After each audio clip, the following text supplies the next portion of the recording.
Okay, now bishop back to d4. He should not want to draw. He is torturing Magnus right now to find the right moves. Magnus down to once. Magnus has lost on time. Actually, Magnus, I thought he was about to resign. He's leaning forward, looking for one final way to defend.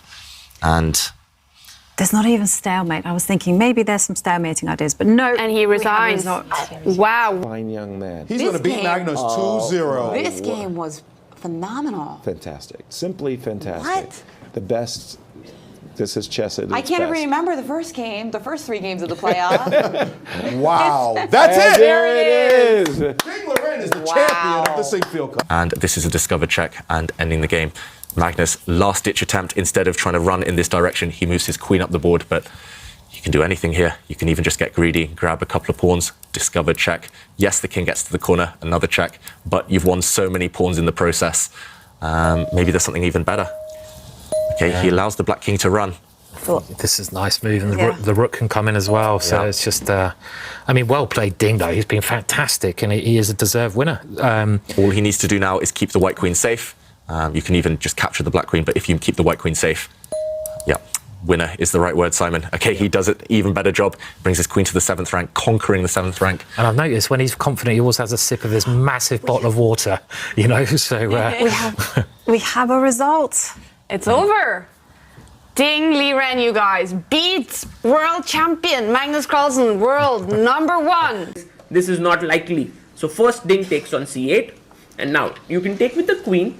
But then if you take with the queen enters on e7. So he takes with the bishop. And the point here is that now actually you can take on c8. That's what Ding does. Takes, queen takes, and moves in. And it's a mate in one, guys, here. So Magnus has to play h6 here, which is the best move. But you can see Magnus is unhappy. How does Ding finish this off? The e6 pawn is well defended. The knight has to come into the game. Can you go to g6? Well, first a check. King here and knight g6. Notice the knight can come to e7. Can also go to f8. There are too many possibilities here. Would Magnus want... Oh, he goes queen c4. He goes queen c4. Ding says, let me first pick up a pawn. And now he starts calculating. Because you can pick up this knight here. It's a free piece. Let's just look at it here, knight d8. But then Magnus gives a check. Then he's planning to take on b2. And then he's trying to get a lot of counterplay here. So for Ding, it's a decision here. What should he do? He has 1 minute 15 seconds. He gives a check first here and he finds this entire line, it seems. Knight g6, where is the mate? Queen h8 would have been mate, but the knight is hanging. If you can move your pawn to h5, that would be wonderful.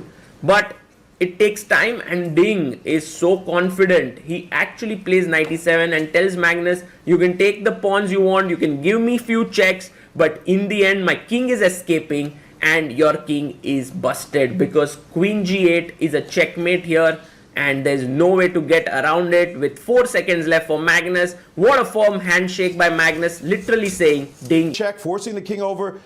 He must be winning directly here, but 5 seconds left. I'm not sure. Magnus hesitating. You can't hesitate too much. What is the threat? Why 3 seconds. Why is he repeating his Ding Liren? Why not just check? And now a waiting move. Release the king. 3 seconds for Magnus, 2 seconds. Now back to 5, and a check. Now another check, doesn't another check? King f8, rook to cf2. Oh man, your next move, 5 seconds for Magnus. Back okay, again. this could be a 3 second. Oh, he did go for the 3 move repetition with rook e2. Another check, driving King now d7. the king. Now the king is stuck. But how do you get your g pawn forward? Precisely. And Magnus could even think about rook b2. No, he's just Back said, to I'm going to play Look, defensive. They're fighting with just 9 seconds, 5 seconds total time. I think it's going to be a draw, guys. But why? Why doesn't he just move his bishop? Now moving his king. Check. Going back again. Now this looks like a repeat. Okay, now bishop back to d4. He should not want to draw. He is torturing Magnus right now to find the right moves. Magnus down to once. Magnus has lost on time. Magnus has lost on time. Ding Liren pushing him over. 12:50. Wow. Well, those 1 minute, 2 minute things that Magnus took early in the opening, costly, Jennifer. Wow. Magnus. But will Ding now find rook g8 and give up an exchange? Because he is pawn down here and he goes for it. He finds rook g8, he plays it. He's not sort of attached to his material. He's ready to give it up at the right time. And now the queen is hanging. Also g2 is hanging. So we have to be very careful here. Maybe the best move now is to play queen f6, offer a queen trade, but he does so via e5. And now rook g2, king moves to h1. Somehow, if the queen can get to h3, it could be a nice idea. But look at this. If you go queen h3, queen e8 is simply game over. There's a checkmate which you have to observe closely as black if you want to win this game. And also 50 seconds for Ding, 36 seconds for Magnus Carlsen. The best move here is queen g6, controlling e8, not exchanging the queens, and Ding finds it. Wow! With just 44 seconds on the clock, Ding Liren has found the move, and if you go queen check here, then king d7 is completely fine for black. And if bishop c1, then you have f2 with the idea of rook g1 coming up. So Magnus with just 16 seconds needs to move. In the background, it seems like Wesley So has arrived looking at the games. But with 9, 8, 7, 6, 5, 4, Magnus has to make a move. He plays h4, which is a very interesting because now there are no back rank issues, but clearly the g3 square has been weakened. And after queen f4, how do we continue? Well, Ding says, thank you for the pawn. I'm going to chop one. Also attack your bishop, and he goes bishop. Here rook g1 comes back with his rook, and now Magnus plays queen e3. But after queen to g3, it's a forced mate. Magnus Carlsen resigns. Ding Liren has beaten Magnus. But he doesn't do that. All pawns on dark squares. And there we go. Ding putting his king on in front of that pawn, and Magnus just waiting. But passive waiting is not what we advocate normally. And also Magnus doesn't believe in fortresses.